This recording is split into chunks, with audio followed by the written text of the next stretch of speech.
Y equals -1/2 cos theta plus 1. I'm going to start again by figuring out my maximum min and labeling this. So the maximum vertical displacement plus the amplitude. Make sure it's the amplitude, which doesn't have a negative. So it's 1 plus 1/2 is 1.5.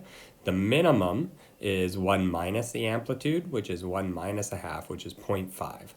So I know this has to go from 1.5 to 0.5, which is pretty small. So I'm going to make my scale, like I'm gonna go actually 6 squares here up to 1 and 6 squares down to -1. So I'm making it really big so that a half looks bigger. It kind of makes it look nicer. You don't have to do this, it's just to make it look nicer. On the x-axis, I'm gonna go a little smaller this time and go every 2 squares is pi over 2. So it's every 4 squares is pi then. And I get all the way out to 3 pi and all the way to the left to -3 pi. And now I'm just going to dot in my amplitude and vertical displacement. So start with the vertical displacement, which is +1. So I'm just going to dot in a horizontal line at +1 all the way across. And then the amplitude is 1/2. It's not -1/2. The amplitude is just 1/2.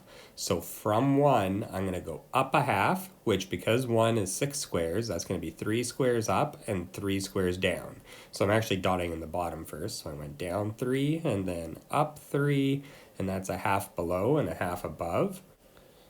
And now I'm just going to use the pattern for cosine to figure out where to put my points. So normally for cosine, it goes high, middle, high, middle, low, etc., etc.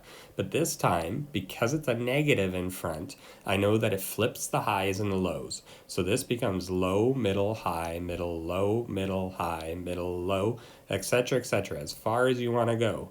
So I'm going to start at low, and then it's every 2 squares. Because pi over 2 is 2 this time, it's every 2 squares is the next one. So it's low, middle, low, middle, high, middle, low.